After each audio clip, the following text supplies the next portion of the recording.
14 नं चिरां दुवाराव जोङो हानायमानि BPFखौ सुइट आउट खालामनायनि थाखाय प्रजेक्ट लागासिनो दङ। जों सानदों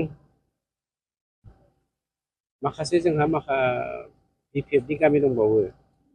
बे BPFनि गामिफोराव जों माबोरै हाबनो हागोन बेफोरखौ लानानैनो जोङो बेबस्था लागासिनो दङ। दिनैनि मेइन उद्देश्यआ जादों जोंहा बुथ कमिटिनि मिटिंनि गेजेरजों बबे बुथआव माबायदि आपडेट जागासिनो दङ, बबे माबायदि जोंनि गुबै खामानिया जादों बुथ कमिटि। गतिके बेफोरखौनो जों मावगासिनो दङ आरो माखासे इन्टारनेल पलिसिफोरखौथ' मिडियायाव रायलायनो उसुबिदा। गतिके गासैबो बिथिङा मोजाङै मोजां थांगासिनो दङ। देरहानायाथ' जोंहा 100% देरहाखागोन, बेयाव देरहानाय बाथ्राखौ सानाखै। जोंनि साननाया जादों BPFखौ माबोरै नैबे समस्तिनिफ्राय सुइप आउट खालामनो हागोन, बेनो मेइन उद्देश्य। बेसेबांसो सम लागोन सार?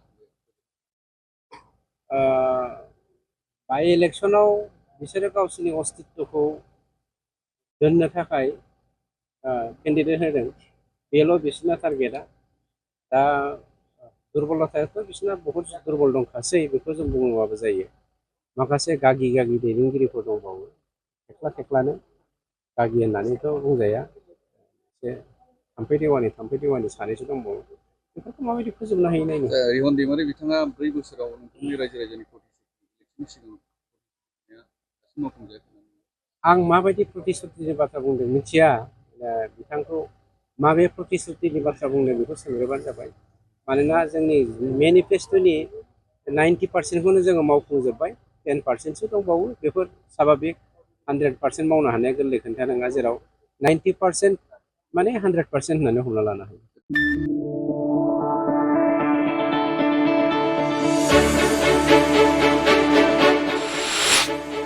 मोनसे गोजोनथाव फोसावथाय। क'क्राझार सहरनि कदमतला जेडि र'ड फाग्ला बाबा मन्दिरनि साखाथियाव थानाय फर्चुना हन्डा श'रुमआ नोंथांमोननि थाखाय लानानै फैदों मोजांथार खाबु।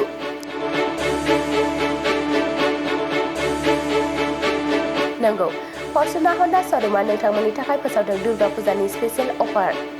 बे दुर्गा फुजानि स्पेशेल अफाराव ल' डाउन पेमेन्टआवनो लानो हागोन नोंथांमोननि फसायनाय साखा खबनै गारि।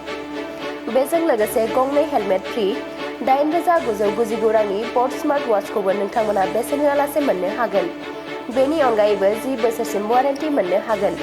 सोरबा सुबुङा साखा खबनै गारिखौ एक्सचेन्ज खालामनो गोसो दङब्ला 2,000 रांसिम बोनास आरो आरजाथाव सुबुङा बेसेन होआलासे 100%आवनो ल' इन्टारेस्ट रेट 6.99% इजि फाइनान्सनि खाबुखौ गोरलैयैनो आवग्रिनानै लानो हागोन।